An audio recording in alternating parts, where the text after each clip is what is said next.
దేవుని వాక్య వెలుగులో ఒక మాట మనం చదువుదాం. మీ పరిశుద్ధ గ్రంథాలు మీరు తెరవండి. చాలా అమూల్యమైన మాటలు మనం చదవబోతూ ఉన్నాం. అందరూ పరిశుద్ధ గ్రంథాలు తెరవండి. చెబుతున్నప్పుడు అందరూ చదవాలి. దేవుని వాక్యములు అలా ఉందో లేదో మనం చదివి పరిశోధించి తెలుసుకోవాలి. దేవుని మహిమ కలుగును గాక. లూకా సువార్త 20వ అధ్యాయము 43వ వచనాన్ని మనం చదువుకుందాం. ప్రభువు నిన్ను దర్శించిన కాలము నీవు ఎరుగకుంటివి. నా ప్రియమైన దేవుని బిడ్డలారా, ఈ రోజున దేవుని వాక్యం మనతో సూటిగా మాట్లాడుతున్న మాట ఏంటంటే, ప్రభువు నిన్ను దర్శించిన కాలము నీవు ఎరుగకుంటివి. దేవుడు మనలను దర్శించిన సమయం మనం తెలుసుకోవాలి. ఆ యొక్క అవగాహన ప్రతి వ్యక్తి కలిగి ఉండాలి. ప్రభు నిన్ను దర్శించినప్పుడు, లేదా నీతో మాట్లాడినప్పుడు, లేదా నిన్ను మాట్లాడినప్పుడు, వాక్యం ద్వారా మాట్లాడినప్పుడు, లేదా నిన్ను ఆయన సంధించినప్పుడు నీవు ఆ సమయాన్ని ఎరగాలి, దానికి నీవు స్పందించాలి. గడి చెప్పండి హల్లెలూయా. ఆ విధంగా నీవు ప్రభు దర్శించిన కాలం ఎరగగలిగితే అద్భుతమైన దీవెనలు దేవుడు నీకు ఇస్తాడు. గడి చెప్పండి హల్లెలూయా. ఈ లోకపరమైన మనుష్యులు వాళ్ళు దర్శించినప్పుడే ఎన్నెన్నో మేలులు జరుగుతూ ఉన్నాయి అని అనుకున్న సమయాలలో మనం ఉంటున్నప్పుడు, పరమందున దేవుడు నిన్ను దర్శించగలిగితే ఇంకా అనేకమైన ఆశ్చర్యమైన కార్యాలు దేవుడిని పక్షాన చేయబోతూ ఉన్నాడు. ఆమేన్ హల్లెలూయా. నా ప్రియమైన దేవుని బిడ్డలారా, ఎప్పుడైనా దర్శిస్తాడు. ఆయన ఎప్పటికీ కూడా నిన్ను దర్శించే పనిలోనే ఉంటాడు. ఎప్పటి వరకు? నీవు ఎరిగే అంతవరకు. ఒక్కసారి ఎరగకుండా నీవు అలాగే నడిపించబడుతున్నావు అనుకోండి, ఒక రోజున భయంకరమైన సందర్భాలు ఎదుర్కోవాల్సిన రోజులు రాబోతూ ఉన్నాయి. కనుక దేవుని వాక్యాలు చూడండి. ఆయనంట ప్రతిరోజు ప్రతి గడియ నీ హృదయం అనే తలుపు దగ్గర నిలబడి తడుతూ ఆయన నిన్ను దర్శించాలి, నీ లోపల రావాలి, నీ ఇంటిలో రావాలి, నీ హృదయంలో అడుగు పెట్టాలి, నీతో నేను, నాతో నీవు కలిసి భోంచేయాలి, నిన్ను నేను దర్శించాలి అనుకుంటున్నానని ప్రకటన గ్రంథంలో 3వ అధ్యాయం 20వ వచనంలో మనం చదువుదాం. త్వరగా చదవగలిగిన వాళ్ళు మీరు చదవండి. ఇదిగో నేను తలుపు నొద్ద నిలుచుండి తట్టుచున్నాను. ఎవడైనను నా స్వరము విని తలుపు తీసిన ఎడల నేను అతని యొద్దకు వచ్చి అతనితో నేనును, నాతో కూడా అతనును. ఆమేన్ హల్లెలూయా. ఆయన తలుపు తడుతూ ఉన్నప్పుడు నీవు తెరవటమే ఎరగటం అని అర్థం. ఆయన తలుపు తట్టినప్పుడు నీవు తెరిస్తే ఆయన నిన్ను దర్శించాలని ఇష్టపడుతున్నాడు. ముఖాముఖిగా ఆయన నీతో మాట్లాడాలని ఇష్టపడుతున్నాడు. వాక్యము ద్వారా నీతో ఆయన మాట్లాడాలని ఇష్టపడుతున్నాడు. మాట్లాడిన తర్వాత అక్కడ దాచబడిన ఒక అద్భుతమైన మాట ఏంటంటే, నీతో నేను, నాతో నీవు, ఒక అద్భుతమైన సహవాసము. ఆ సహవాసము చిట్ట చివరికి పరలోక రాజ్యానికి మనం చేరుస్తుంది. గడి చెప్పండి హల్లెలూయా. ఈ లోకపరమైన సహవాసము లాగా కాదు, ఆయనతో సహవాసము నిత్య రాజ్యానికి మార్గము. గనుక ఆయన దర్శిస్తున్నప్పుడు, హృదయాన్ని తడుతూ ఉన్నప్పుడు, వాక్యము ద్వారా మాట్లాడుతున్నప్పుడు, దర్శించే విధానాలలో మనం చూడగలిగితే దేవుడు ఆయనే స్వయాన దర్శిస్తాడు. దేవుడు తన సేవకుని ద్వారా దర్శిస్తాడు. దేవుడు వాక్యము ద్వారా, పరిశుద్ధాత్మ ద్వారా, దేవదూత ద్వారా అనేక విధాలుగా దర్శిస్తున్నట్లుగా వాక్యాలు మనం చూస్తూ ఉన్నాం. కానీ ఆయన దర్శించిన కాలము నీవు ఎరగాలి. ఆమేన్ హల్లెలూయా. ఏమన్నా ప్రియమైన దేవుని బిడ్డలారా, దేవుని వాక్యాలు మనం చూస్తూ ఉన్నాం. ఆయన దర్శించినప్పుడు నీవు వినాలి, ఆయన దర్శించినప్పుడు నీవు తెరవాలి. అంటే వినటం, తెరవటం అంటే ఏంటంటే నీవు స్పందన చూపటం. ఆయన దర్శించినప్పుడు నీవు స్పందించడం. స్పందన లేకుండా నా తలుపు కాదులే పక్కన తలుపు అనుకున్నావు అనుకోండి, ఈలోపు ఆశీర్వాదాలు దాటి వెళ్ళిపోతాయి. ఆమేన్ హల్లెలూయా. నీకు రావాల్సిన ఆశీర్వాదాలు, నీకు రావాల్సిన దీవెనలు ఎవరికి వెళ్ళిపోతాయి? నీ ప్రక్కన వాళ్ళు వెళ్ళిపోతావు. నీ ప్రక్కన వాళ్ళకి వెళ్తాయి, నీవు అక్కడే ఉంటావు. వాళ్ళు ఆత్మికంగా ఎదుగుతూ, భౌతికంగా ఎదుగుతూ, దీవించబడుతూ ఉంటారు. కారణం ఏంటంటే నేను దర్శించిన కాలం నువ్వు ఎరగలేదు. కనుక ఈ రాత్రి దేవుడు మనతో మాట్లాడుతున్నప్పుడు మనం దర్శించి దేవుని వాక్యపు అనుభవాలలో మనం నడిపించబడాలి. చూడండి, ఈరోజున కూడా మనం ఈరోజంతా తిరిగే వాతావరణం కదా. తిరిగి వాళ్ళనగా మీకేం చేయాలనుకుంటున్నాం, ఎవరు తిరుగుతున్నారు ఈ మధ్య? ఇప్పుడు ఇది తిరిగే సమయం. ఎవరు తిరుగుతారు? ఇంటింటికి పోయి మరి మిగతా రోజులు కనపడినా కనపడిపోయినా గట్టిగా ఈ మధ్య బాగా కనపడతారు. కనుక్కొని వాళ్ళ అవసరత ఏంటి, వాళ్ళ పరిస్థితి ఏంటి, అమ్మ బాగున్నావా అని అడుగుతారు. అవునా? ఏమమ్మా ఏంటి ఎలా ఉన్నారు అని అంటే అప్పుడు ఇక మొదలెడతారు. కాదయ్యా నాకు అది రాలేదయ్యా, నాకు ఇది రాలేదయ్యా అని కూర్చుంటారు. ఇంక లిస్టు తయారు చేస్తారు. అంతేనా? ఏం మదం మంది వచ్చిందంటే మందే, అంత మందే. ఇంకో పెద్ద హామీ వీళ్ళు చెప్పుకోవడం, వీళ్ళు లిస్టులు చెప్పడం, ఆయన హామీలు ఇవ్వటం. ఇక నేను వస్తే అంత మందే అని కూర్చోవటం. ఒక రాజకీయ నాయకుడు కొద్ది రోజులు మాత్రమే పరిపాలన చేస్తున్నవాడు దర్శించినప్పుడే 5 సంవత్సరాలు నీకేం అవసరం అని తెలుసుకోగలిగితే, ఆయన తెలుసుకున్నప్పుడు నీకు ప్రతిస్పందన ఇవ్వగలిగితే, భూమి ఆకాశంలో సృజించిన దేవుడు నిన్ను దర్శించినప్పుడు, నీవు ఆయనకు అక్కర్లు చెప్పుకోగలిగినప్పుడు, ఆయన అంతకంటే ఎక్కువగానే నీ పట్ల ఆయన చేస్తాడు. గడి చెప్పండి హల్లెలూయా. కానీ దర్శించకుండా ఉన్నావు అనుకోండి, ఒకవేళ ఆయన మీ ఇంటికి వచ్చాడు అనుకోండి, మీ ఇంటికి వచ్చినప్పుడు కూడా నీవు స్పందించకుండా ఉంటే, ఏమండి దాటిపోయిన తర్వాత చెప్పడానికి అవకాశం ఉంటుందా? ఆయన మా ఇంటికి రాలే, నువ్వు ఉంటేగా ఇంటేగా. అర్థమైందండి? మా ఇంటికి రాలా, పక్కింటికి పోయాడు. ఆళ్ళు ఒకటేలే, ఇంక 100 చెప్తారండి కావించుకొని. మనకి అలవాటేగా ఏరియాలో అంతట్లో కూడా దాదాపు. గడి చెప్పండి హల్లెలూయా. మా ఇంటికి రాలేదండి, పక్కింటికి పోయాడు, వాళ్ళే చెప్పుకున్నారు మాకు రాలే, అందుకే మేము ఏమేయారంట, ఓటేయారంట. అమ్మా వచ్చారమ్మా, స్పందించట్లేదు నువ్వు, అంతే. గడి చెప్పండి హల్లెలూయా. ఈ రాత్రి నీవు ఆయన మాటకు స్పందిస్తే, ఈ రాత్రి నీవు ఆయన నిన్ను దర్శించినప్పుడు స్పందిస్తే, విస్తారమైన ఆశీర్వాదాలు దేవుడు నీకు ఇవ్వబోతున్నాడు. గడి చెప్పండి హల్లెలూయా. ఒకవేళ దర్శించినప్పుడు నీవు పిలవకపోతే, దర్శించినప్పుడు స్పందించకపోతే, నీవు ఈ లోకపరమైన దీవెనలతో పాటు పరలోక ఆనందాన్ని కూడా విడిచిపెట్టాల్సిన పరిస్థితి. కనుక ఈ రాత్రి దేవుడు నీతో మాట్లాడబోతున్నాడు. చూడండి, మత్తయి సువార్త 25వ అధ్యాయం 1వ వచనం మనం చదవగలిగితే అద్భుతమైన మాటలు అక్కడ కనబడుతూ ఉన్నాయి. పరలోక రాజ్యము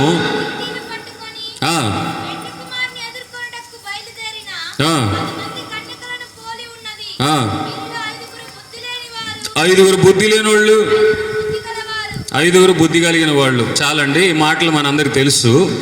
వాళ్ళందరూ ఆయన వస్తాడని తెలుసు. ఎవరు? పెండ్లి కుమారుడు.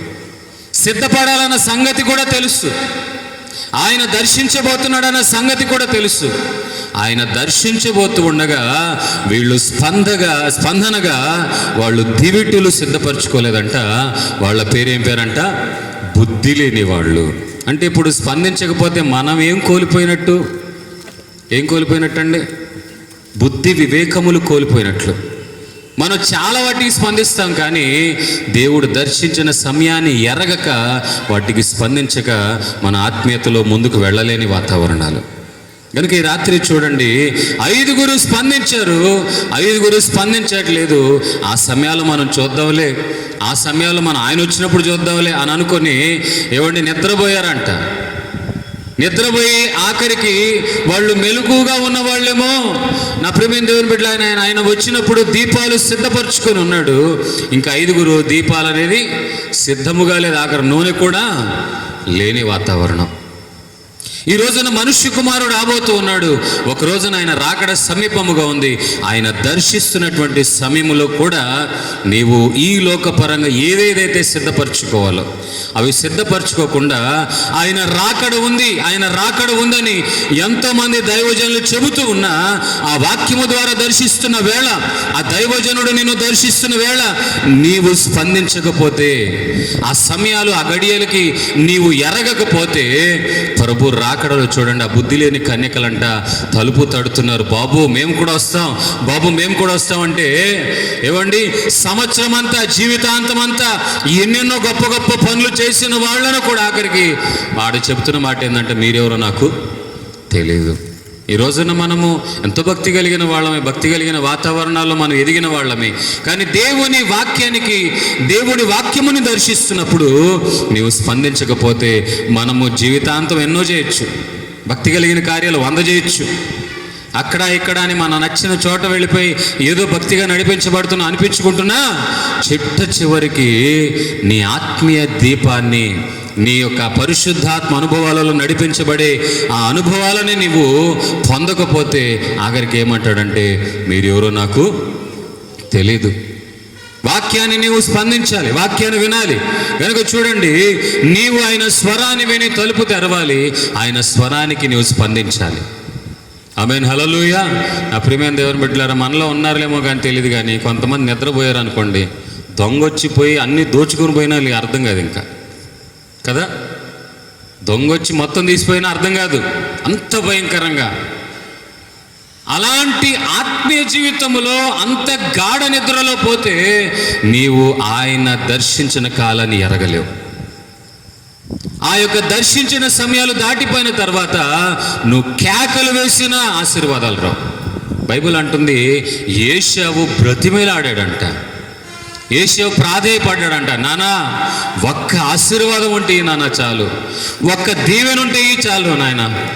అయ్యా, నీకంటే వాడు వచ్చి ముందే నువ్వు స్పందించలేదు, వాడు స్పందించాడు. నేను దర్శించిన కాలము అతను స్పందించాడు గనుక అతనికి లోకపరమైన అన్ని దీవెనలు ఉన్నాయి, నీకు దీవెనలు ఇవ్వడానికి కూడా ఏమీ లేదు. మరి మన ఆత్మీయ జీవితం ఎలా ఉంటుందో ఆలోచించండి. ఆశీర్వాదాల వరకనే కాకుండా ఈ మాటలు పరసమానమైనటువంటి స్వాస్థ్యాన్ని పొందాలని మీకు చెప్తున్నాను. చూడండి, దేవుని వాక్యంలో చూస్తూ ఉన్నాం, అబ్రహామును దేవుడు దర్శించిన కాలము మనం చూడగలిగితే ఆదికాండం 18వ అధ్యాయం 1వ వచనం.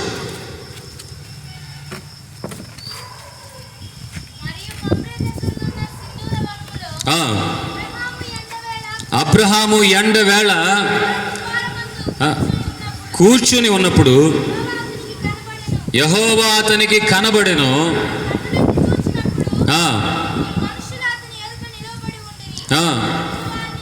చూచి చాలండి. నా ప్రియమైన దేవుని బిడ్డలారా, అబ్రహాము జీవితంలో ఇక్కడ ముఖ్యమైన విషయాలు మనం చూస్తూ ఉన్నాం. దేవుడైన యెహోవా అతనికి కనబడ్డాడు. కనబడటమే దర్శించడం. ఆ దర్శించినటువంటి సమయాలలో అబ్రహాం అలా చూస్తూ ఉన్నప్పుడు మనుషులు, దేవుని తరపున మనుషులు వచ్చారంట. ఇతను తలుపు దగ్గర ఉన్నప్పుడు ఏం చేశాడంటండి? ఏం చేశాడు? ఎదుర్కోవడానికి పరిగెత్తాడు. ఇదే ప్రతిస్పందించడం. ఆమేన్, హల్లెలూయా. ఆడే నిలబడి ఏదో బెల్లం కొట్టిన రాయిలాగా నిలబడలా. అర్థమైందండి? దేవుని వాక్యము నీ దగ్గరికి వచ్చినప్పుడు, దేవుడు నీతో మాట్లాడుతున్నప్పుడు నీవు కూడా పరిగెత్తుకొని ఆ యొక్క దేవుని వాక్యాన్ని స్పందించుకొని దేవునిని ఎదుర్కోవాలి. హుషారు చెప్పండి, హల్లెలూయా. చాలామంది స్పందించరండి. ఎంత వాక్యం అని చెప్పండి, బలమైన వాక్యం చెప్పండి, ఆఖరికి యేసు ప్రభువుని పక్కన నిలబెట్టి చెప్పించినా స్పందించరు. అర్థమైందండి? కానీ అలా ఉండకూడదు మన ఆత్మీయ జీవితంలో. ఇప్పుడు స్పందిస్తేనే ప్రభు రాకడలో ఆయన రాజ్యములు అడుగు పెడతాం. గడి చెప్పండి, హల్లెలూయా. ఇప్పుడు స్పందించబడు అంటే ఒక మాట అర్థం చెప్పమంటారా? యేసు ప్రభు ఆ యొక్క మనిషికి పెండ్లి కుమారుడు ఏమన్నాడంట, మీరెవరో, నువ్వు స్పందించట్లేదు, నువ్వు కూడా ఆ రకంగా చెప్పినట్టే. ఎవరు ఆయన, ఎవరు వచ్చి చెప్తున్నాడు, ఎవరి గురించో చెప్తున్నాడు అన్నట్టుగా స్పందిస్తున్నట్టు ఉంటుంది. కానీ నీవు దేవుని వాక్య వింటూ ఉండగానే నీ జీవితంలో ఒక మార్పు రావాలి. గడి చెప్పండి, హల్లెలూయా. అతను తలుపు యొద్ద నిలబడి పరిగెత్తాడంట. పరిగెత్తిన వాడు దేవునిని ఎదుర్కొన్నాడు, ఆహ్వానిస్తున్నాడు, రండయ్యా అని అంటున్నాడు. చూడండి, తర్వాత చదువుదాం మాటలు.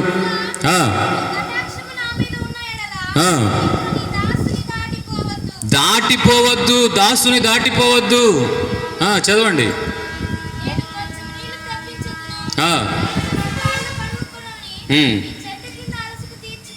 చాలండి. నా ప్రియమైన దేవుని బిడ్డలారా, ఎంత స్పందన, ఎంత బాగా మాట్లాడుతున్నాడు అబ్రహాం గారు. వాళ్ళని ఇప్పుడు చూడలేదు, వాళ్ళు ఎవరు ఆయనకి తెలియదు. కానీ ఆత్మ సమానమైన గ్రహింపును బట్టి వాళ్ళని సంతోషముగా ఆహ్వానిస్తూ ఉన్నాడు. అయ్యా, వచ్చి కాస్త బస చేయండి అయ్యా, ఇదిగో మీరు కాసేపు రెస్ట్ తీసుకోండి అయ్యా, ఈలోపు మీకు ఆహారాన్ని సిద్ధపరుస్తాం. గడి చెప్పండి, హల్లెలూయా. నా ప్రియమైన దేవుని బిడ్డలారా, అదే మనమైతే ఎన్ని అనుకుంటామో. ఎందుకంటే మా ఇంటికి ఎందుకు వస్తున్నాడంట, ఏమండి మా ఇంటితో పని ఏందంట అని అనుకుంటుంటాం మనం. కానీ ఇతను వచ్చినప్పుడు అంటే, అందుకే బైబిల్ ఒక దగ్గర ఉంది, వాళ్ళు తెలియకనే, అబ్రహాము తెలియక వాళ్ళకి ఆతిథ్యం ఇచ్చాడు, దానివల్ల గొప్ప మేలు పొందాడు. ఆమేన్, హల్లెలూయా. నీవు కూడా నీకొచ్చే ఆశీర్వాదాలు నీకు తెలీదు. ఒక దైవజనుడు నీ ఇంట్లో అడుగు పెడుతున్నాడు అనుకోండి, ఆయనకేదో ఖర్చుకు డబ్బులు లేక నీ ఇంట్లో అడుగు పెడుతున్నాడని కాదు. ఆయన దగ్గర తాళపు చెవులు ఉన్నాయండి. జేబులో ఏమున్నాయి? జేబులో ఎక్కడి తాళపు చెవులు ఇవి? ఎప్పుడైతే దైవజనుడు చేతులు ఎత్తుతాడో, ప్రార్థన చేస్తాడో, మీ కొరకు పరలోకపు తాళపు చెవులు ఆయన తెరుస్తాడు. గడి చెప్పండి హల్లెలూయా. షాపుకి వెళ్తే ఏం కావాలి అని అడుగుతాడు, అవునా? ఏం కావాలని అడిగి, ఒక ఫోన్ కొనాలంటే నాకు ఇది కావాలండి, ఎంత కావాలండి, దీని లెక్క ఎంతలో కావాలని అని అంటే అందులో ఉన్న వరుస అంతా పెడతాడు. అలాగే ప్రార్థనలో నీ అవసరతలు ఏంటి అని నీ కుటుంబాన్ని దర్శించిన దైవజనుడు వచ్చి ప్రార్థన చేస్తున్నాడు అనుకోండి, నీ అవసరతల గురించి సేవకుడు చేతులు ఎత్తినప్పుడు నీ అవసరతలు ఆయన తీసి నీ కొరకు ఈ లోకానికి పంపుతాడు. గడి చెప్పండి హల్లెలూయా. కానీ నీవు చేయాల్సిన పని ఏంటంటే, ఆయన దర్శించిన కాలాన నీవు స్పందించాలి. అబ్రహాము స్పందించినట్లుగా, అయ్యా మా ఇంటికి రండి అయ్యా, అయ్యా మీరు వచ్చి బస చేయండి అయ్యా, అయ్యా మీ కొరకు ఆహారాన్ని సిద్ధపరుస్తానయ్యా. కానీ నా ప్రియమైన దేవుని బిడ్డలారా, ఎప్పుడైతే అబ్రహాముని దేవుడు దర్శించాడో, ఎప్పుడైతే అబ్రహాముని దేవుడు దర్శించినప్పుడు అతనిని ఆ యొక్క మనుషుల్ని దేవుడు ఆ యొక్క అబ్రహాం ఆహ్వానించాడో, అతని జీవితంలో ఒక గొప్ప అద్భుతం జరిగింది. ఏంటి అద్భుతం తెలుసా? అప్పటికి అతను 75 సంవత్సరాలకు తన యాత్రను ప్రారంభించాడు. దేవుడు వాగ్దానం చేశాడు, ఇదిగో నేను ఆశీర్వదిస్తాను, గొప్ప జనంగా చేస్తానన్నాడు. సరే, ఎప్పుడు వినని స్వరం నేను విన్నాను. ఇన్ని రోజులు ఈ నోరు లేని విగ్రహాలను నిర్మిస్తూ, ఈ నోరు లేని విగ్రహాలను బట్టి వ్యాపారాలు చేస్తూ, ఆ వ్యాపారంలోనే జీవిస్తూ అనేకులని ఈ ముసుగులో నేను దింపాను. కానీ ఈయన ఎవరో నాతో మాట్లాడుతున్నాడు గనుక నా నడకను నేను ప్రారంభించాలి అని అనుకొని, అయ్యా ఎక్కడ పొమ్మంటావు అని చెప్పిన వెంటనే దేవుడు చెప్పిన ఆ చోటుకి తన నడకను ప్రారంభించాడు. ఆమేన్ హల్లెలూయా. ప్రారంభములో దేవుడు దర్శించినప్పుడే లోబడ్డాడు అబ్రాము. ఎప్పుడో చాలా సంవత్సరాల తర్వాత కొంతమంది ఎప్పుడు ఇదవుతారో తెలుసా? ఎప్పుడు లోబడతారో తెలుసా? ఇదిగో రేపు పుట్టుకుమని చచ్చిపోతారు చూడు, అప్పుడు లోబడతారు. అప్పుడు నాకు బాప్తిజం అంటారు.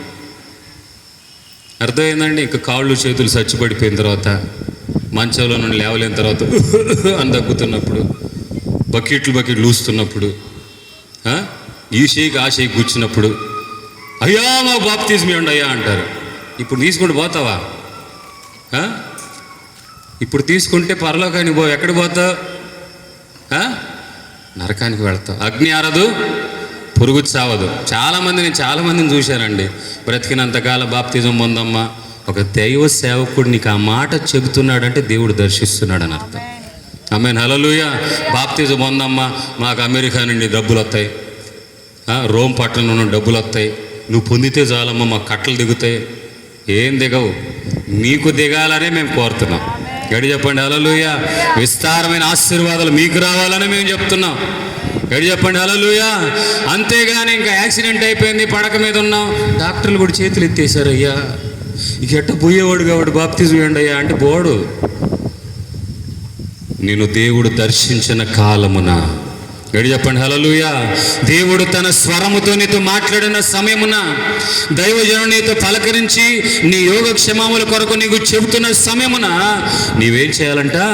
స్పందించినప్పుడు, నీవు రక్షణ పొందినప్పుడు, మారుమనసు పొందినప్పుడు పరలోక రాజ్యానికి నీవు చేరడానికి అవకాశం కుదురుతుంది. ఆమేన్ హల్లెలూయా. నా ప్రియమైన దేవుని బిడ్డలారా, అయిపోయిన జీవితం కాదు ఆయన కావాల్సింది. ముసలోళ్ళు అయిపోయిన తర్వాత కాదు, ఇక నన్ను ఎవరు పట్టించుకోవట్లేదా, ఒకడేమో అమెరికాకు పోయాడు, ఇంకోటి ఆస్ట్రేలియాకి పోయాడు, ఎవరు లేరయ్యా, ప్రార్థన చేస్తున్నావా, ఇంక పోయేటట్టున్నావు అంటే ఏం జరగదు. నేను దర్శించిన కాలం, దేవుడు నీతో మాట్లాడిన సమయం, నీవు బాప్తిజం పొందాలి, రక్షణ పొందాలి, దేవుని వాక్య వెలుగులు నడిపించబడాలి. బాప్తిజం అన్న వెంటనే తలకాయ పట్టుకుంటారు, అబ్బా మళ్ళా మొదలెట్టాడయ్యా ఈయన.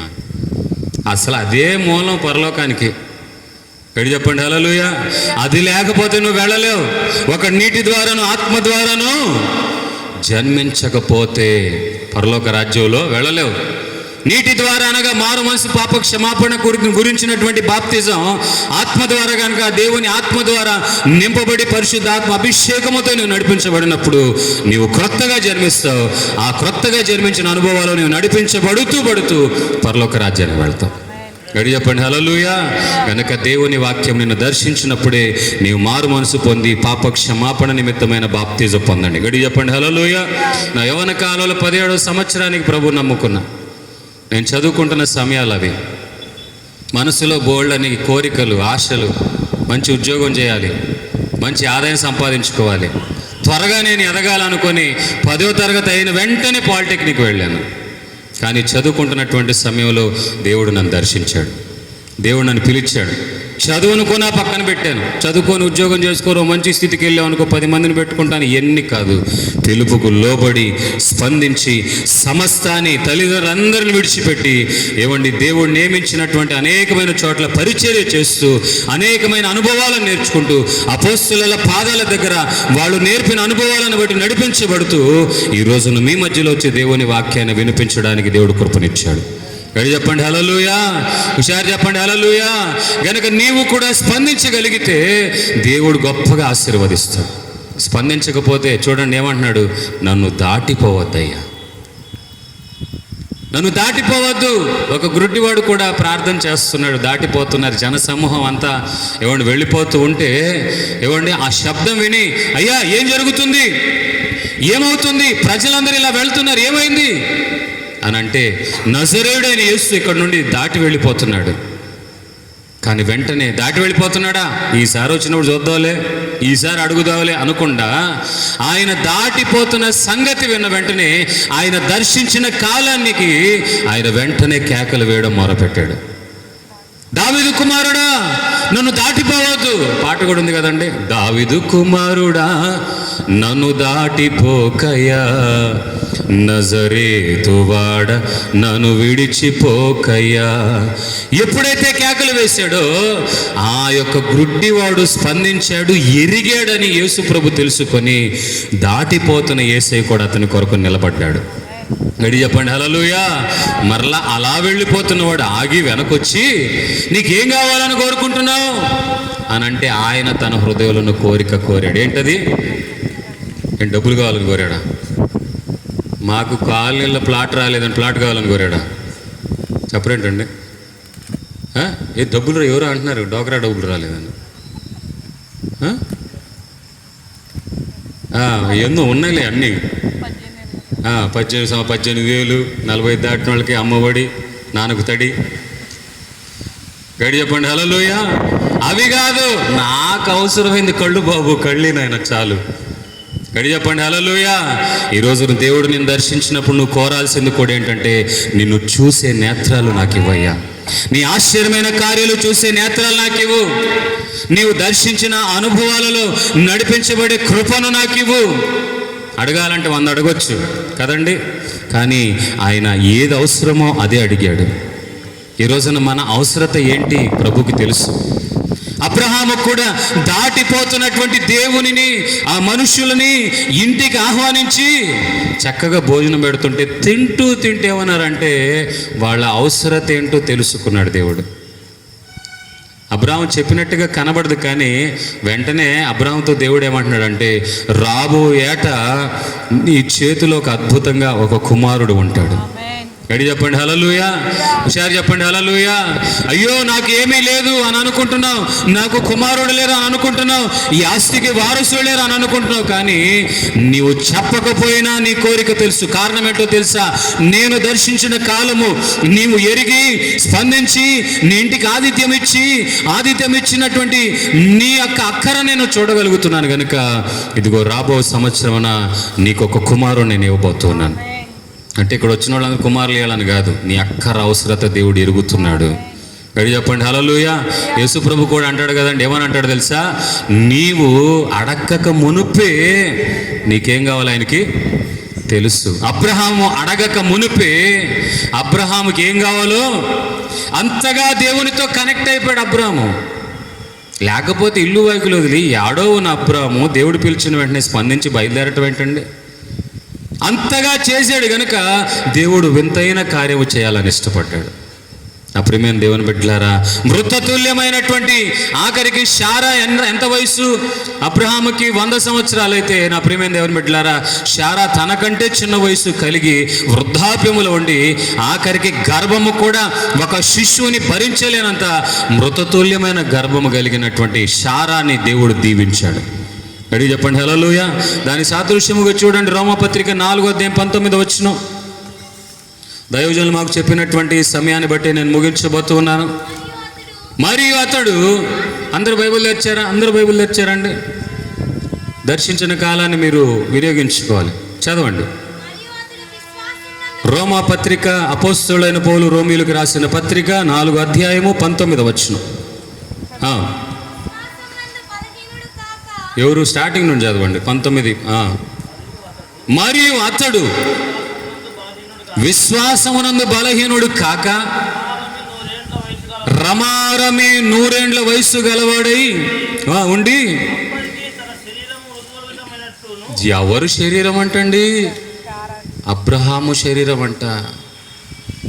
అబ్రహాము శరీరం లేదా శారా శరీరము గర్భఫలానికి ప్రయోజనము లేని శరీరములుగా ఉన్నాయి. ఇంకా హాస్పిటల్కి వెళ్ళాలి అనుకోండి, 100 సంవత్సరాలు హాస్పిటల్కి వెళ్ళి పిల్లలు కావాలన్నాడు అనుకోండి, ఏమంటాడు?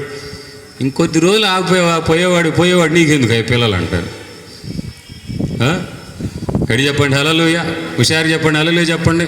నిద్ర వస్తున్న వాళ్ళు అందరికీ హల్లెలూయా చెప్పండి. ఏమండి ఉన్నారా? ఉంటారు, ఉండాలి. గడి చెప్పండి హల్లెలూయా.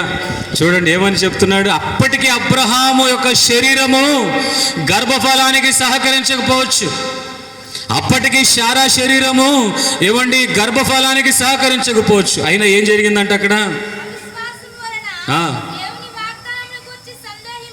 అవిశ్వాసము వలన దేవుని వాగ్దానము గురించి సందేహింపక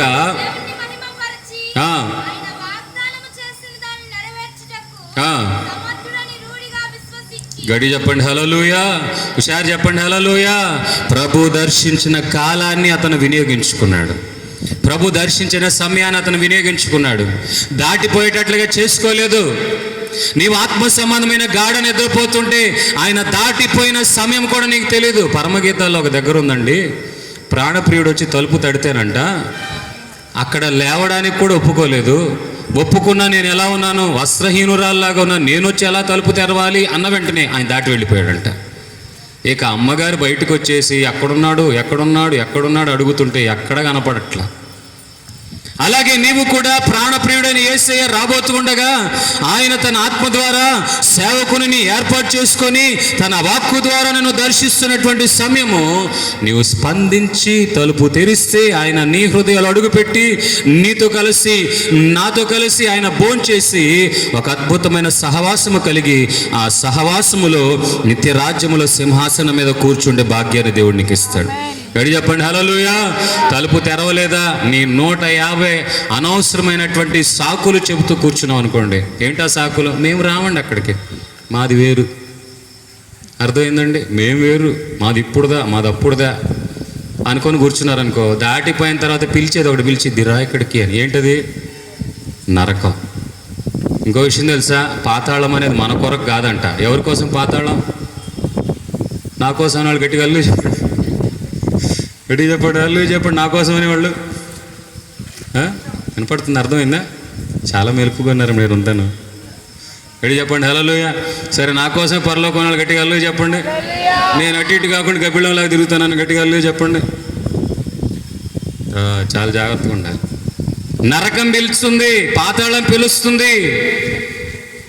పాతాళం అంటే నోరు తెరిచి ఇప్పటికీ మింగుతూనే ఉందంట. పాతాళం ఎవరికి? అపవాదికి, అపవాది సంబంధులకి. అది మనకి కాదు. కానీ నువ్వు స్పందించకపోతే సాతానుగాడు నువ్వు ఒక్కరికైనా లోబడాలి, దేవునికైనా లోబడాలి. వద్దన్న కూడా ఆటోమేటిక్గా ఎవరు లోబడినట్టే? సైతానుగాడికి లోబడినట్టే. నువ్వు సైతానుగాడికి లోబడితే మెల్లగా ఏం చేస్తాడు? నేను రానా అంటే భుజం మీద వేసుకొని తీసుకెళ్తాడు అక్కడికి. గడి చెప్పండి హల్లెలూయా. చాలా జాగ్రత్తగా ఆలోచించాలి నా ప్రియమైన దేవుని బిడ్డలారా. నీవు ఆయన దర్శించినప్పుడు లోపడకపోతే, అబ్రహాముని దేవుడు పిలిచాడు, లోబడ్డాడు. ప్రయాణం బయలుదేరింది, లోబడ్డాడు. ఏమండి ఆ రోజున ఏమన్నా బైపాస్లు ఉన్నాయి, రోడ్లు ఉన్నాయి, అక్కడక్కడ తినేళ్ళొచ్చులే అనడానికి ఏమీ లేదు. ఒక్కసారి పూర్వం వెళ్ళిపోతే ఇదిగో ఈ ఏరియా అంతా కూడా ఒక రకంగా ఉంటుంది, ఒక 20 సంవత్సరాల క్రితం వెళితే. అలా ఆలోచిస్తూ అబ్రహాము రోజులకు వెళితే ఇంకా ఎంత ఎడారిగా ఉంటుంది, ఎంత వేడి గాలులు ఉంటాయి, ఎంత భయంకరమైన వాతావరణాలు. కానీ దేవుడు దర్శించినప్పుడు స్పందించాడు గనుక దేవుడు తన హృదయ వాంఛను దేవుడు తీర్చాడు. గడి చెప్పండి హల్లెలూయా. వైద్యులు కూడా ఆశ్చర్యపడేటట్లుగా దేవుడు కార్యాలు చేశాడు. హుషారు చెప్పండి హల్లెలూయా. నా ప్రియమైన దేవుని బిడ్డల, దర్శించిన కాలము నీవు స్పందిస్తే నీ అవసరత ఏంటో ఎరిగిన వాడు నీ అవసరత తీరుస్తాడు. నీలో ఆయన ఉండాలి, ఆయనలో నీవు ఉండాలి. నీ హృదయంలో ఆయన వాక్యం ఉండాలి, ఆయన వాక్య వెలుగులో నీ జీవితం నడిపించబడాలి. అప్పుడు గొప్పగా దీవించబడతావు నీవు. గడి చెప్పండి హల్లెలూయా. చూడండి, స్పందించిన అబ్రహాము జీవితంలో దేవుడు కార్యాలు చేశాడు. కానీ మనము ఎప్పుడైతే ఆయన స్వరాన్ని వింటామో, ఎప్పుడైతే ఆయనను దర్శనాన్ని మనం చూస్తామో, మనం చేయాల్సిన పని ఏంటంటే ఏమండి, దేవునికి మన అక్కర్లు చెప్పినప్పుడు ఆయన ఏం చేస్తాడంటే, నాకు ఇష్టమే, నీ అవసరతలన్నీ తీర్చడం నాకు అఫ్కోర్స్ ఇది కష్టము కావచ్చు, ఇది ఇంపాసిబుల్ కావచ్చు, కానీ నాకు ఇష్టమైంది కనుక నేను దాన్ని సాధ్యపరుస్తాను. గడి చెప్పండి హల్లెలూయా. మా జీవితాలు ఎన్నెన్నో జరిగాయండి, ఎన్నెన్నో అద్భుతాలు జరిగాయి. అర్థమైందండి. వివాహమైన తర్వాత గర్భఫలము లేని పరిస్థితులు మాకు అర్థమైందా. మా పాస్టర్ గారు కూడా ఏవండి, డాక్టర్లు ఆఖరికి వాళ్ళు కూడా ఏమన్నారంటే, ఇక నీకు పిల్లలు పుట్టరు. అర్థమైందా. దేవుని దగ్గర అడిగాం, ప్రార్థన చేసాం, ప్రభువా గొప్ప అద్భుతం చేయయ్యా, నీ పరిచర్య చేస్తూ ఉన్నావు కనుక నీవు అద్భుతం చేయి.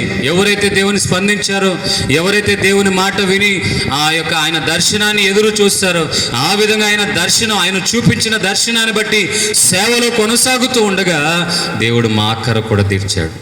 గడి చెప్పండి హల్లెలూయా. మీకెవరు తెలియకుండా ఏం కాదు, దేవుడు చక్కటి బహుమానాన్ని ఇచ్చాడు. చిన్నప్పటి నుండి పాటలు పాడడానికి దేవుడు కృపనిచ్చాడు. మేము ఎప్పుడో దేవుడు నమ్ముకున్నాం. ఎన్నో సంవత్సరాల తర్వాత చర్చికి వెళ్ళమని వెళ్ళలేదు, అప్పుడు ఎరగని సమయం. కానీ చిన్నప్పటి నుండి చక్కగా దేవుని ఆత్మ సంబంధమైన అనుభవాలలో నడిపించబడే సౌభాగ్యం ఇచ్చాడు.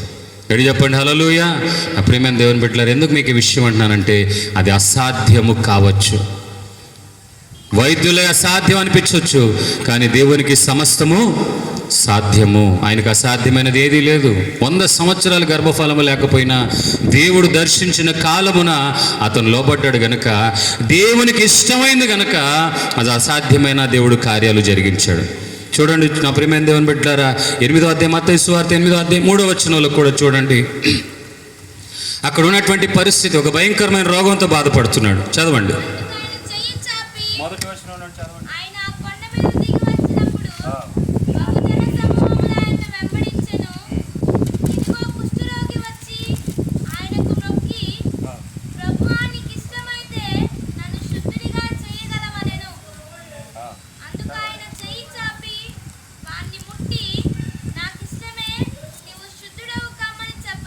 గట్టి చెప్పండి హల్లెలూయా. కుష్ఠరోగంతో బాధపడే వాళ్ళు ఎవరైనా బాగు చేయగలుగుతారా చెప్పండి? మీరు అసాధ్యం కదా. గాయాలు పైగా రకరకాలుగా పాపం వాళ్ళు బాధపడుతూ ఉంటారు. ఆఖరికి చీము గారిని, మీకు ఇంకో విషయం తెలుసా, సహజంగా కుష్ఠరోగులు చూసి ఉండొచ్చు, కొంతమందికి ఎలా ఉంటుందంటే ఆ చీము కారుతూ ఉంటుందంట. ఎందుకంటే మదర్ తెరేసా గురించి విన్నప్పుడు నేను విన్నా. ఆవిడంటే ఆ రోజు ఉపకరణాలు లేకపోతే ఆమె తన నోటి ద్వారా సేవలు అందించేదంట వాళ్ళకి. అంత భయంకరమైంది. అవి గాయాలు కూడా కాదు మానడానికి.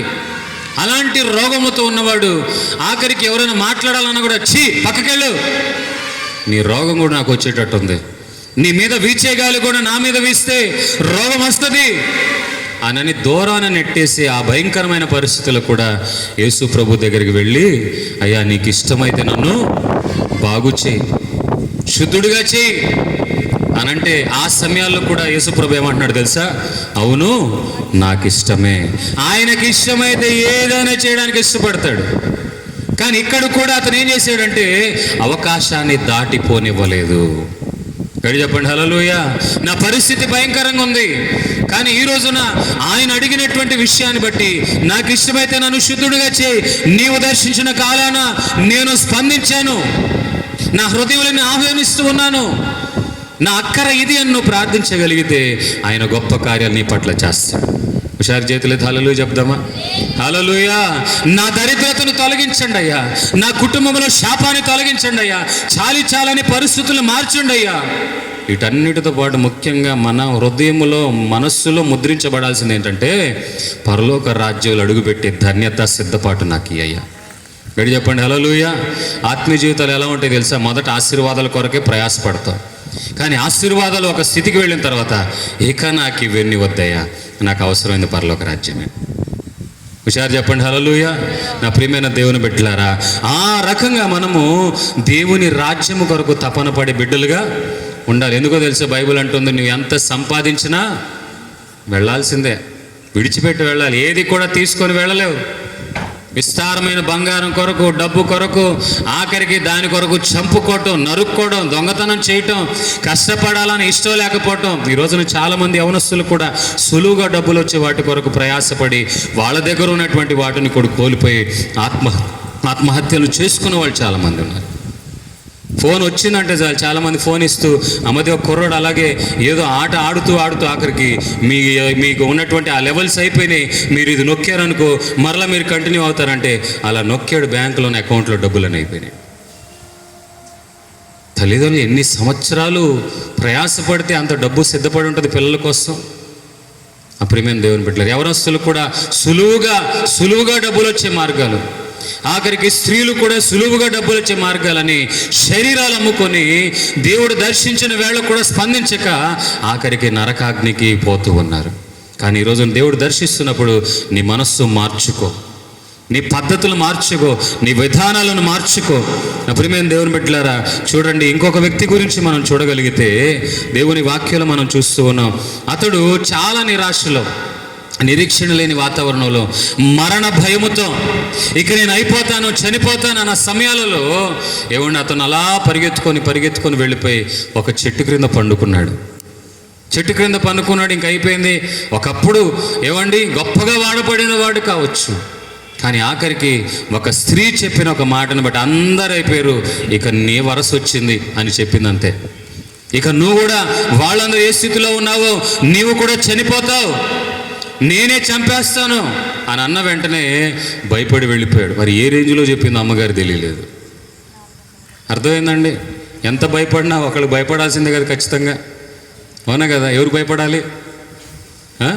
ప్రపంచానికి గెలిచిన ఇంటికి వచ్చిన వెంటనే చెప్పరేంటండి? మరి ఆమె ఏ రేంజ్లో చెప్పిందో అమ్మగారు మొత్తానికి ఈయన ఏ రేంజ్లో భయపడ్డాడు. ఒక్కసారి 400 ప్రవక్తను లేపేసినోడు ఇప్పుడు ఆమె చెప్పిన వాటికి ఏమైపోయాడు? భయపడిపోయాడు. అమ్మో అని అనుకొని బయలుదేరాడు, పరిగెత్తాడు. ఒక సమయం వచ్చింది, ఒక దగ్గర వచ్చి పండుకున్నాడు. ఆ పండుకున్న సమయంలో ఇక ఎవరు పట్టించుకోవట్లేదు, ఈ నిరాశ ఏంటి, ఒంటరితనం ఏంటి, నిరీక్షణ లేని వాతావరణాలు ఏంటి అని అనుకున్న సమయంలో జరిగిన విషయం ఏంటంటే దేవుడు తన దూతను పంపి ఏలియాను దర్శించాడు. ఎడి చెప్పండి హల్లెలూయా. ఎవరు లేరు, ఒరే మేమున్నారా అనేవాడు ఒకడు కనబడట్లా. కారణం ఏంటంటే అంత రోషంగా బ్రతికాడుగా, తన చుట్టూ ఎవరు కనబడలేదండి. కానీ ఈ సమయాలలో అతనంటే వణికిపోయే వాళ్ళు ఉన్న రోజుల నుండి ఇతను భయపడే వాతావరణానికి వచ్చాడు. అతడు ధైర్యపరిచి, అమ్మా ఒక రొట్టె ముక్క ఇవ్వమ్మా చాలు, ఇక నీ జీవితం ఎలా మారిపోద్దో అని చెప్పిన ఆ సమయం నుండి తనకు భోజనం కూడా పెట్టలేని స్థితికి వచ్చాడు. ఆ సమయంలో దేవుడు దర్శించాడంటే చూడండి, 1 రాజుల గ్రంథం 19వ అధ్యాయము 6 నుండి 5-6 వచనాలు చదువుదాం. ఒక వృక్షము క్రింద పరుండి నిద్రిస్తూ ఉన్నప్పుడు అతనిని ముట్టి, నీవు లేచి భోజనం చేయి. గడి చెప్పండి హల్లెలూయా. హుషారు చెప్పండి హల్లెలూయా. ఒకవేళ ఎవరు దర్శించకపోయినా దేవుడు నిన్ను దర్శిస్తాడు. నీ ఒంటరైన వేళ, ఎవరు నిన్ను ఆదరించలేని సమయాలలో, స్వంత వాళ్ళే పగవాళ్ళుగా మార్చబడిన సమయాలలో ఆయన తన దూతను పంపైన నేను దర్శిస్తాడు. దూత వచ్చేసి పెద్ద పెద్ద రెక్కలు వేసుకొని లైటింగ్లు ఫుల్గా పెట్టుకుని రాడు. అర్థమైందండి? ఇదిగో నేనే దూతను చూడయ్యా అని అనడు. ఆడ వాక్యంలో రాయబడిన మాట ఏంటంటే ఒక సామాన్యుడిలాగా వచ్చి ఏమండి లేపి, బాబు లే, ఏం పండుకున్నావేంటి ఇక్కడ, ఏది ముఖం చూస్తుంటే ఏదో కోల్పోయిన వాళ్ళలాగా ఉన్నావు, రాజ్యం కోల్పోయిన వాళ్ళలాగా, వస్తా ఒక ముద్ద తినయ్యా, తిను అని చెప్పిన వెంటనే తిన్నాడు. మరలా కాసేపు విశ్రాంతి తీరుకున్నాడు. మరలా వచ్చి లేపుతున్నాడు. ఒరే నాయన, నన్ను లేపేవాడు ఎవడు లేడురా బాబు, నువ్వు ఎవరురా నన్ను వచ్చి లేపుతున్నావు అని ఆయనకు ఆశ్చర్యం. గడి చెప్పండి హల్లెలూయా. నేను పలకరించే వాళ్ళు ఎవరు లేకపోవచ్చు, నీకున్న నిరాశలో పలకరించే వాళ్ళు దిక్కు లేకపోవచ్చు, పిల్లలు పలకరించకపోవచ్చు, ఏమండి తల్లిదండ్రులు పలకరించకపోవచ్చు, నీకు ఏమండి గౌరవ మర్యాదలు దక్కకపోవచ్చు, కానీ ఏమండి మరణావస్థలో ఉన్నటువంటి ఆ వ్యక్తిని కూడా లేపి భోజనం పెట్టినటువంటి దేవుడు నేను ప్రకటిస్తున్న యేసు. తన దూతను పంపాడు. అర్థమైందండి? దూత అన్న వెంటనే రకరకాలుగా రారండి. దేవుడు ఒక వ్యక్తిని పంపుతాడు నీ కోసం తెలియకుండా. దేవుడిని ఒక సేవకుని పంపుతాడు తెలియకుండా. ఆ సమయాలు నువ్వు ఎరగాలి. గడి చెప్పండి హల్లెలూయా. వెంటనే ఏమని అంటున్నాడని తెలుసా? రెండోసారి కూడా లేపేమంటున్నాడు, ఇదిగో నిన్ను నేను దర్శించిన కాలం ఏంటో తెలుసా, నిన్ను దర్శించిన ఉద్దేశం ఏంటో తెలుసా, నీకు గొప్ప పని ఇవ్వబోతూ ఉన్నాను, శక్తికి మించిన ప్రయాణం నీ కొరకుంది గనక ఈ యొక్క ఆహారాన్ని నువ్వు భుజించు. హుషారు చెప్పండి హల్లెలూయా. నిద్ర వచ్చిన వాళ్ళు గట్టిగా హల్లెలూయా చెప్పండి. చెప్పాలి, గట్టిగా హల్లెలూయా చెప్పాలి. ఈ దేనికి హల్లెలూయా చెప్పని బ్యాచ్ ఒకటి ఉంటుంది. గట్టిగా చెప్పండి అని చెప్పరు, నిద్రపోతున్న వాళ్ళు అని చెప్పరు, మీరు కళ్ళు తెరుచున్నాం అని చెప్పిన ఏం చెప్పరు. గట్టి చెప్పండి హల్లెలూయా. హుషారు చెప్పండి హల్లెలూయా. మన హల్లెలూయా అనకపోతే జరగదు. మన బ్యాచ్ అంతా హల్లెలూయా బ్యాచ్, ఇంకొంచెం ఉంటారు సైలెంట్ బ్యాచ్. ఇక వాళ్ళు ఎవరితో సంబంధం ఉండదు, రేడియో వర్తమానికులాగా చెప్పుకొని వెళ్ళిపోవటమే. హుషారు చెప్పండి హల్లెలూయా. నా ప్రియమైన దేవుని బిడ్డలారా, దేవుడి వాక్యం నేను దర్శిస్తుంది. ఆ రోజున దూతను పంపినట్లుగా ఈ రోజున తన సేవకుని పంపి నేను దర్శిస్తూ ఉన్నాడు. ఆ ఆహారం ఏంటో కాదు, దేవుడిచ్చే జీవాహారం. గడి చెప్పండి హల్లెలూయా.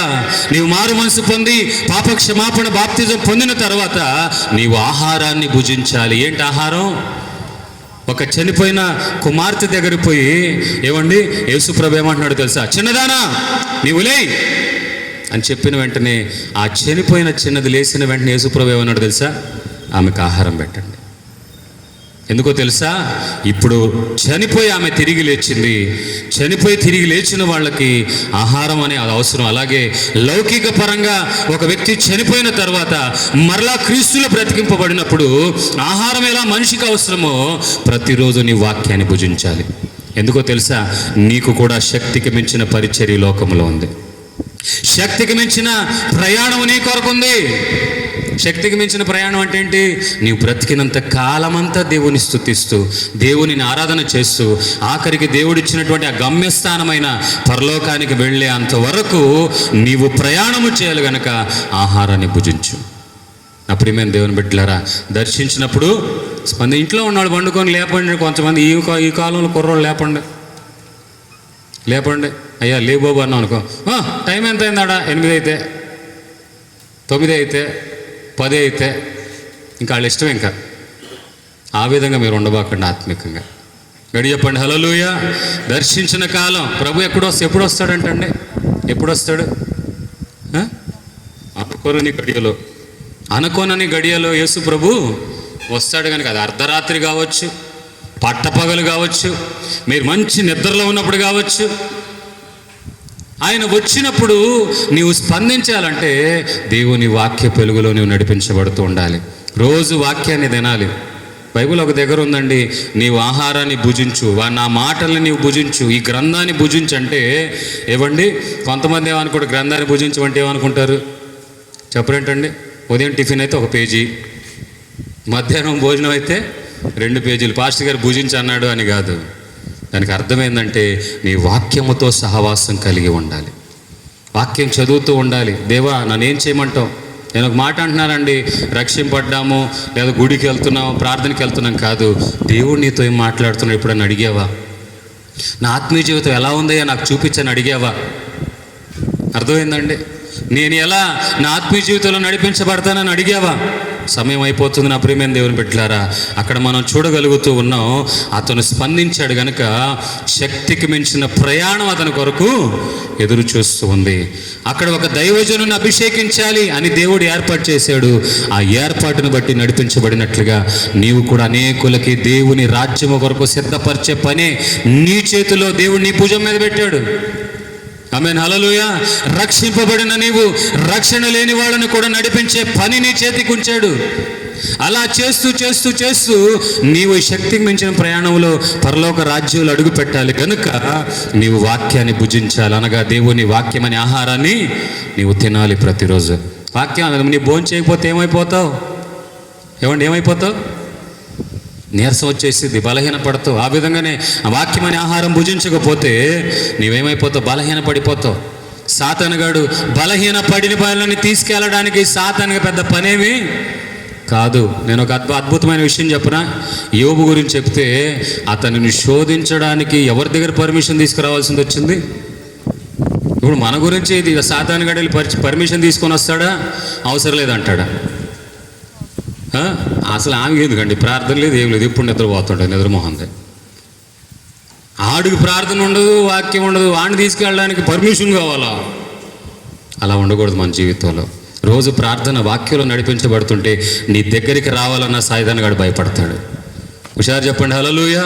కానీ నా ప్రియమైన దేవుని బిడ్డలారా, దర్శించిన కాలమున నీవు స్పందించాలి. దేవుడు అదే బాధపడుతున్నాడు. చూడండి ఏమండి, లూకాసు వార్త 20 అధ్యాయము 43వ వచనం. పైనుండి చదువుతామా?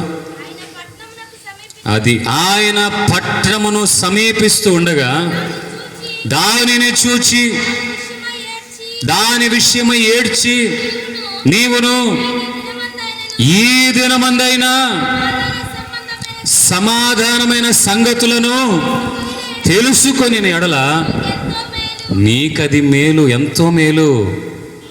పట్టణాన్ని సమీపిస్తూ ఉన్నాడు. ఆ పట్టణంలో అడుగుపెట్టి ఎన్నో అద్భుతాలు చేశాడు. ఆ పట్టణమును గురించినటువంటి ఎన్నో ఆశీర్వాదకరమైన కార్యాలు చేశాడు. కానీ వాళ్ళు కేవలం ఆశీర్వాదాల వరకు పరిమితంగా ఉంటున్నారు. కేవలం లౌకికపరమైన మేలు పొందడానికి పరిమితం అవుతున్నారే కానీ ఆయన మనస్సులో ఉన్నటువంటి వాంఛను ఎరగక బ్రతుకుతూ ఉన్నారు. నేను ఏం చెప్పాలనుకుంటున్నాను, అసలు మీరేం చేస్తున్నారు అన్నట్లుగా అయిపోయింది వాళ్ళ జీవితం. కనుక యేసు ప్రభువు అంటున్నాడు, ఇదిగో నేను దర్శించిన కాలము నీవు ఎరుగకుంటివి, కానీ నువ్వు ఎరిగితే నీకెంతో మేలు జరుగుతుంది. చెప్పండి హల్లెలూయా.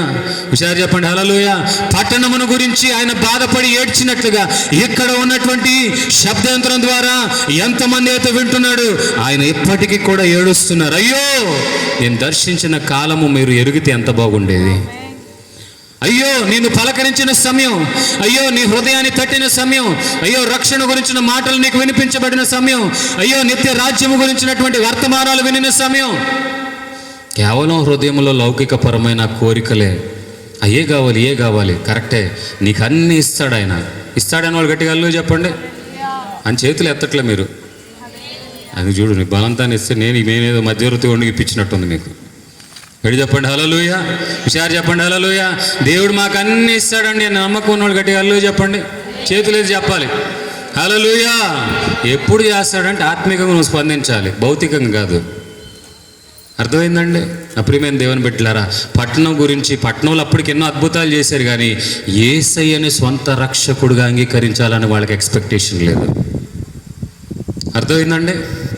ఆశీర్వాదాలు కావాలి, దీవెనలు కావాలి, 5 రొట్టెలు 2 చేపలు పంచబడాలి, తృప్తిగా తినాలి, అరిగే దగ్గర అరిగిపోవాలి, కరిగే దగ్గర కరిగిపోవాలి. ఇక నువ్వు కావాలనే మాట్లాడట్లే వాళ్ళకి. నువ్వు ఉంటే చాలా అని మాట్లేదు. కొంతమంది నీ ఉంటే నాకు చాలు అంతే, పాడడానికే. కానీ వాళ్ళ జీవితం దేవునికి అప్పగించరు. కానీ రాత్రి దేవుడి వాక్యమునితో మాట్లాడుతున్నప్పుడు నీవు స్పందించిన వేళ ఆయన ఎంతో మేలు నీకు చేస్తాడు. చెప్పండి హల్లెలూయా.